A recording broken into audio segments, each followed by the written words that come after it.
Hola, ¿qué tal? Tiempo para la información de hoy y para hacer un repaso de lo que ha sido la semana en nuestra región. Los viernes en Asturias es Noticia les ofreceremos la información más destacada de esta jornada y la más importante de los días anteriores. Además, como siempre, tendremos nuestro espacio de tiempo de entrevista y, como todos los viernes, nuestro apartado de deportes. La imagen de la jornada nos lleva a una concentración de trabajadores contra la siniestralidad laboral.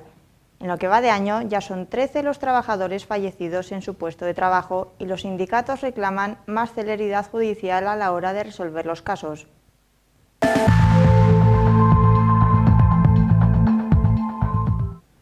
El Ayuntamiento de Oviedo ha recepcionado hoy los 4 proyectos que se presentan al concurso de ideas, solo concurso de ideas, para reformar el centro de la ciudad en la zona del Campo San Francisco. Proyectos que contemplan peatonalizaciones, soterramientos, uniones de espacios públicos. Muy de Lorenzo. Ideas para cambiar el centro de Oviedo. 4 proyectos presentados que proponen unir el Campo San Francisco y el Paseo de los Álamos con la Plaza de la Escandalera, integrar el pulmón verde de la capital con el entorno urbano más cercano en cuanto a calles peatonalizadas, tráficos soterrados. Pero por ahora, solo concurso de ideas, en el que hay 3 semanas para decidir ganador. Que quede claro, que es el concurso de ideas. Quien gane será quien luego nos haga la propuesta para poder efectivamente adaptarnos a la realidad y hacer una cosa ya ejecutable. Por lo tanto, bueno, las ideas son todas muy bienvenidas, lógicamente, y quien gane pues será el que nos lo proponga. Reflexión para el fin de semana. ¿No son tremendamente parecidos estos proyectos al que en su día presentó Gabino de Lorenzo para la zona tras llegar a un preacuerdo con Comansa? Otra manifestación hoy en Oviedo, la de la Asociación de Afectados en Asturias por la macroestafa de Idental, y que en el Principado alberga a aproximadamente 1.500 personas que exigen soluciones. Actualmente los afectados, que en España alcanza el 500.000, están organizándose para acudir a Bruselas en defensa de sus derechos. A mí me ofrecieron una propuesta, firmé, me dejaron sin dientes, mira, me caen, me pongo a morder un cacho de pan y me caen. ¿Qué quieres que haga? No puedo hablar, no puedo comer. Que intenté suicidarme poniéndome insulina, 4 cajas de insulina para matarme porque ya no puedo más, yo no puedo más y no puedo. Y como no puedo, me voy a suicidar y luego a ver quién me lo va a pagar, porque no puedo ni hablar. Cambiamos de tema y es que en la madrugada del próximo domingo finalizará el horario de verano, cuando a las 3 de la mañana se retrasen los relojes y de nuevo volverán a marcar las 2:00 en España, y se recuperará así el horario de invierno de acuerdo con la Directiva Europea del Cambio de Hora que se aplica en todos los estados de la Unión Europea. El cambio de hora podría ser el último cambio a horario de invierno después de que la Comisión Europea lanzase este verano una consulta europea para que los ciudadanos emitan su voto a favor o en contra del cambio horario. Sobre este tema es hoy nuestra pregunta en la calle. No, a mí es una cosa que me es indiferente. Sí, cuando cambia, pues te cuesta más trabajo levantarte. Bueno, yo los dejaría tal cual, como estaría, porque al final esto, no sé, mucho ahorro energético. Yo realmente tampoco sé decir si soy partidaria que hay mucha polémica con esto, que si es mejor el de verano, que si el de invierno. Yo realmente no lo sé. Hombre, afectar, claro que afecta. A mí no, porque ya te dije, me mandan el sueldo a casa. El cambio de hora me afecta para comer, me afecta para dormir, para todo. Amanece un poco más tarde o un poco más temprano, entonces sí afecta para ir a la escuela. Pero a los que trabajan sí. Yo lo que quisiera es que no tuviera cambios. No, porque afecta, pero solamente es como una semana para acostumbrarte y ya. Sí, bueno, me he acostumbrado a que la cambian y la vuelven a cambiar y pues me gusta también que la cambien. Esta hora que quitan a mí me mata. Pero al final no suben las cuotas de electricidad, al final que lo dejen como está.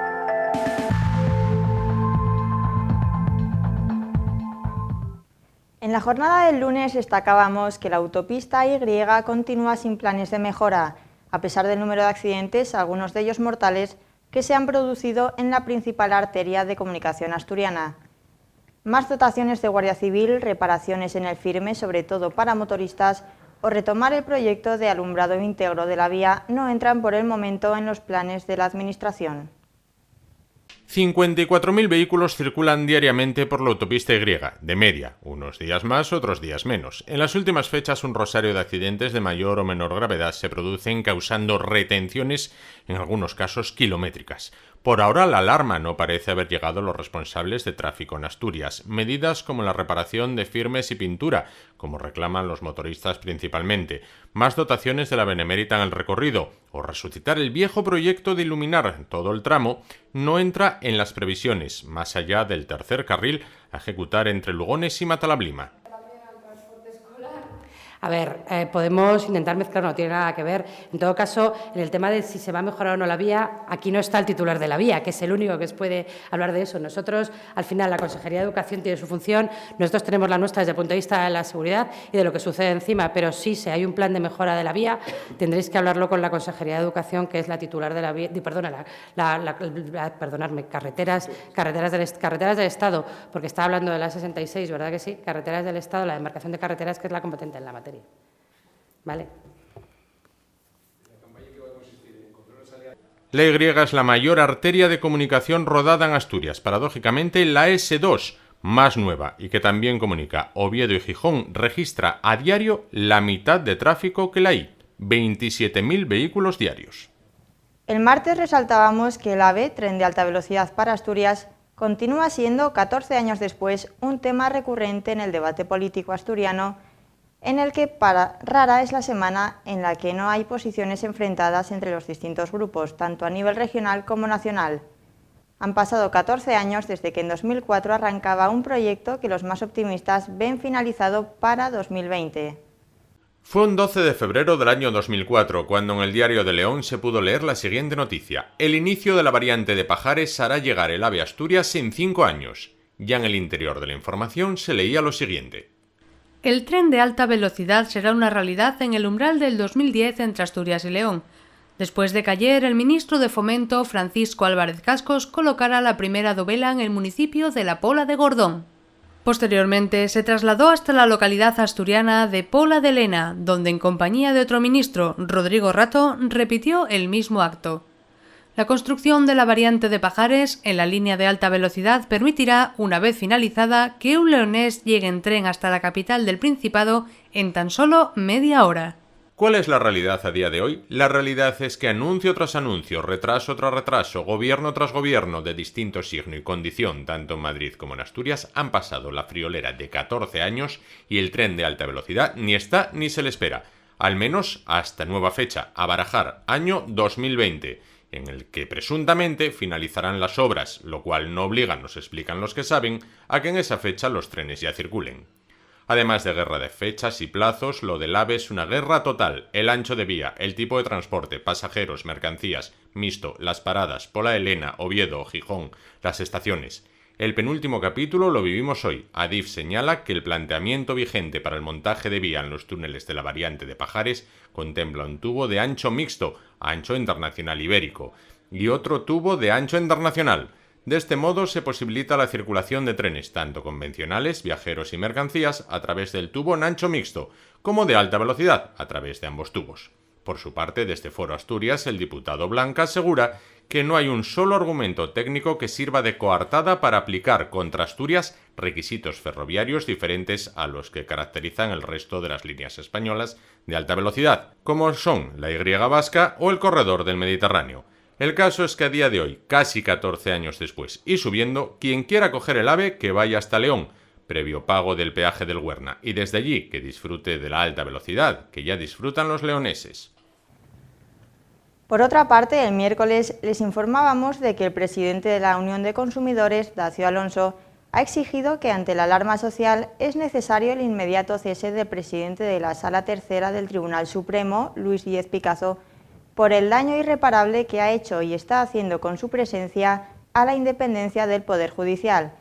Asimismo, la UCE pone a disposición de todos los ciudadanos su teléfono gratuito 900-501-060 para información, asesoramiento y gestión de la reclamación de gastos hipotecarios, incluyendo la devolución del impuesto de actos jurídicos documentados. Desde la Unión de Consumidores recuerdan que la jurisprudencia de la Sala Tercera de lo Contencioso Administrativo del Tribunal Supremo reinterpreta la doctrina sobre el particular, en el sentido de que el sujeto pasivo del impuesto sobre actos jurídicos documentados en los préstamos con garantía hipotecaria es el prestamista, es decir, la entidad bancaria, y no quien recibe el préstamo, es decir, el consumidor.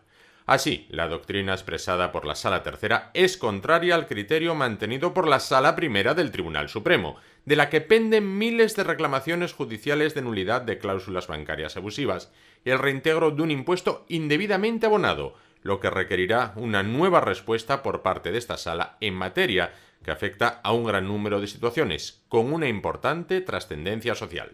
Parece ser que ya no es una sola sentencia, hay 2 sentencias más que están pendientes de notificación, con lo cual que haya 3 sentencias consecutivas por un mismo hecho por parte del Tribunal Supremo y de la misma Sala significa que hay jurisprudencia consolidada. Por lo tanto, no va a cambiar el criterio y todo el mundo tiene que saber que, a nuestro juicio, que el impuesto de actos jurídicos lo tienen que pagar los bancos. El impuesto se paga, lo que estaba en juego era quién tenía que pagarlo. Por lo tanto, no tiene que ver con las arcas, digamos, en este caso, de las comunidades autónomas o con la financiación. Destaca la UCE que para la reclamación se podrá instar un procedimiento de rectificación de liquidación tributaria ante la Administración de cada comunidad autónoma, siendo recomendable esperar a la resolución final del 5 de noviembre del Pleno para su inicio, salvedad expresa a que el plazo de 4 años de prescripción de la liquidación del impuesto a computar desde los 30 días hábiles desde la formalización del préstamo finalice con anterioridad. No obstante, añaden que en cualquiera de los casos, incluso transcurridos más de 4 años, se podrá acudir a un procedimiento judicial para la devolución ante la jurisdicción civil, dependiendo igualmente parte de su viabilidad de la resolución próxima por el Pleno el 5 de noviembre de 2018, una fecha marcada en el calendario por muchos. Ya lo decíamos ayer, el número de parados aumenta en Asturias un 3,56% en el tercer trimestre, hasta los 61.300 desempleados. La tasa de ocupación ha descendido también en este tercer trimestre en un 0,88% en comparación con el mismo periodo del año pasado, mientras que la tasa del paro se ha situado en el 13,45%. Son datos demoledores para nuestra región, donde en el 9% de los hogares ningún miembro tiene empleo. Con una población de más de 16 años de 892.400 personas en Asturias, son 455.700 los activos. De ellos, 394.400 están ocupados, un descenso del 0,88% respecto al mismo trimestre del año anterior, y 61.300 están inscritos en los servicios públicos de empleo asturianos, un 3,56% más que en el mismo periodo del pasado año, aumentando en 2.100 personas. Por sexos, los datos de la EPA reflejan que la tasa de actividad masculina se ha situado en el 55,96%, mientras que la del paro está en el 13,03%. Así, 206.000 hombres estamos ocupados y 30.900 parados. Por su parte, la tasa de actividad femenina se sitúa en el 46,64% y la del paro en el 13,90%. Lo que implica que 188.400 mujeres están ocupadas y 30.400 paradas. En cuanto a la tasa de paro juvenil, se ha situado en el 34,57%. Por último, el dato más dramático, el porcentaje de hogares con todos sus miembros en el paro en Asturias se ha situado en el 8,88%, experimentando un leve descenso en comparación con el periodo anterior, aunque sigue siendo superior a la media estatal, que está situada en el 8,1%. Reclaman soluciones.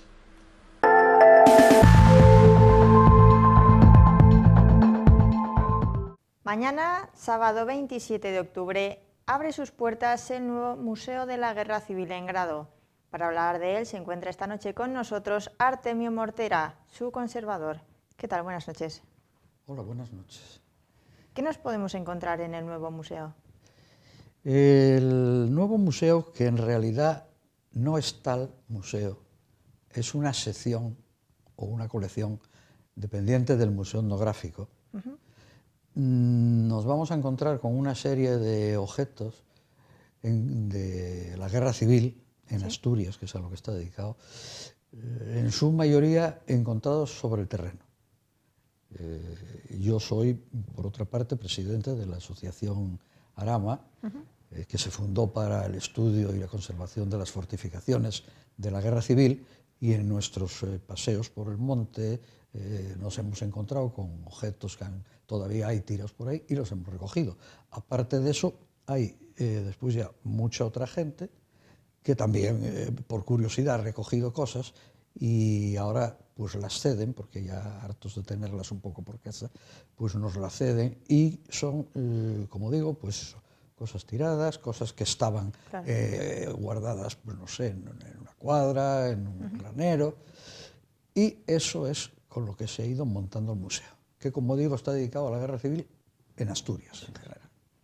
¿Dónde está? ¿Cómo se puede llegar? ¿Horarios? ¿Precios? El museo está en la Cardosa, en el polígono industrial de la Cardosa. Es un polígono que hay entrando en Grao, en la recta esta que hay para entrar, en la primera rotonda que se encuentra, a la derecha.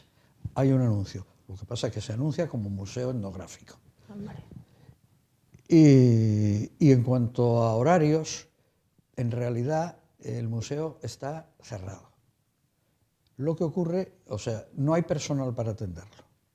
Por lo tanto, si se quiere visitar, hay que solicitarlo en la Casa de Cultura Municipal. Se pone uno de acuerdo con ellos, concierta una visita y entonces se lo enseña. Es gratuito, no hay coste ninguno.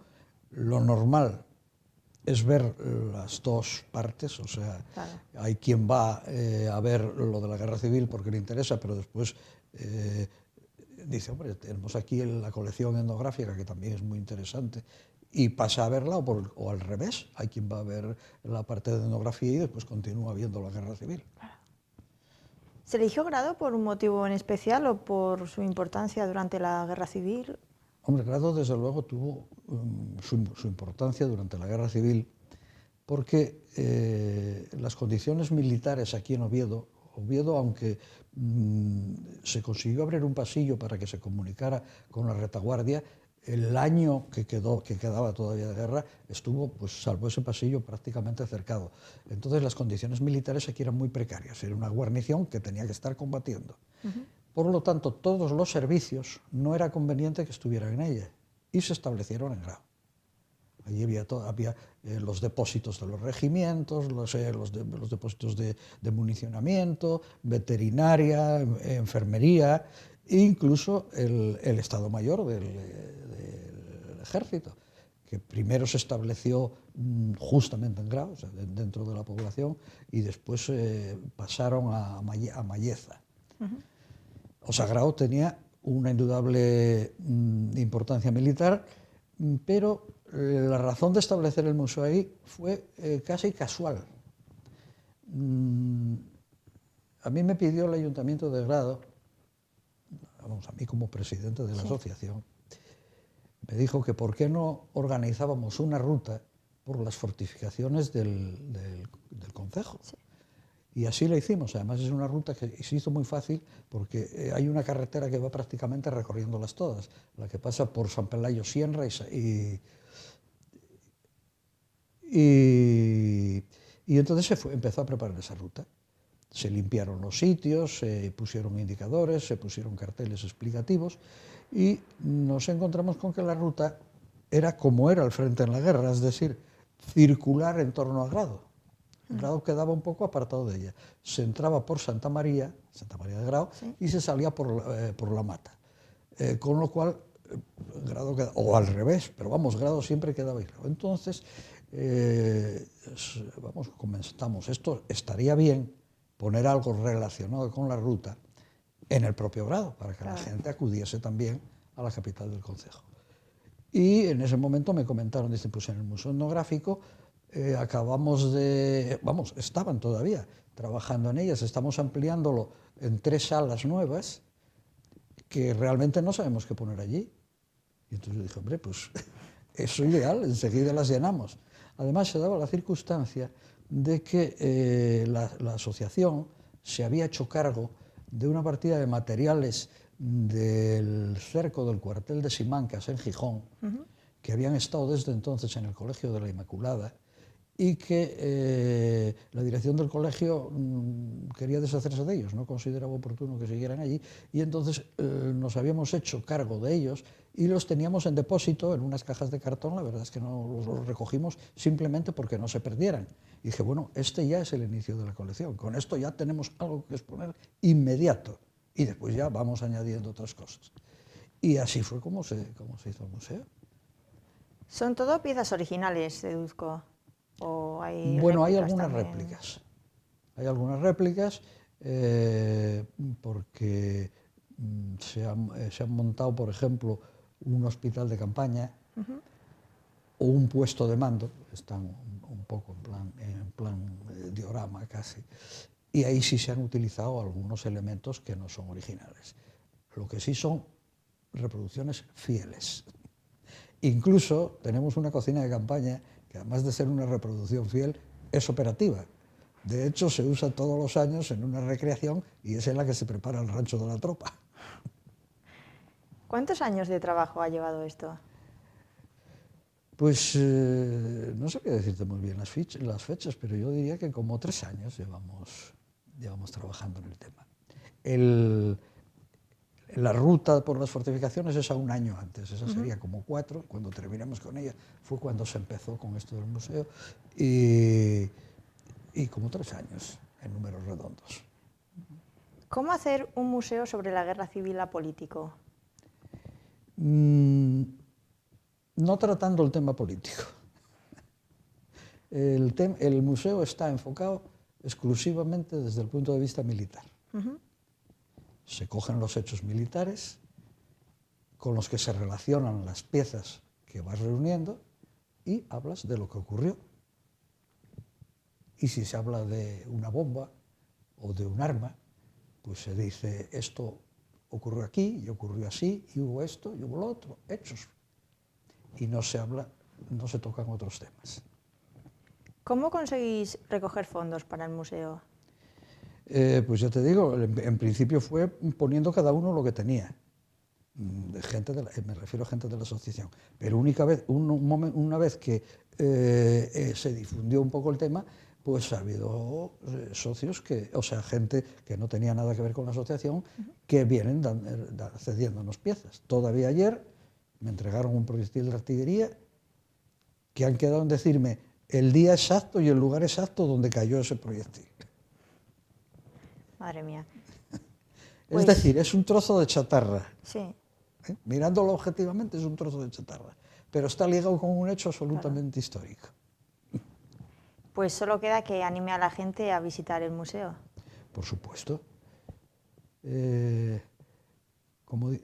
Antes comenté que hay que solicitar la entrevista, o sea, fijar una cita.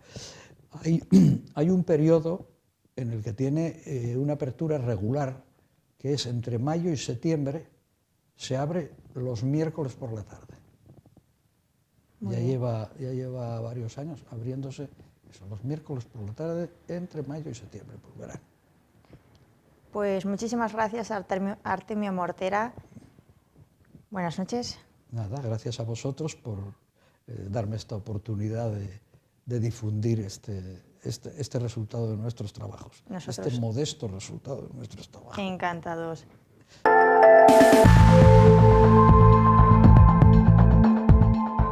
Nos vamos. Recuerden cambiar la hora en la madrugada del domingo y aprovechen esa hora más de sueño, que seguro que nos viene bien a todos. No olviden que estamos en contacto en el correo opinion@esasturias.tv y en el WhatsApp 722-601-868. Que tengan muy buen fin de semana y precaución si van a salir a la carretera. Hasta el lunes.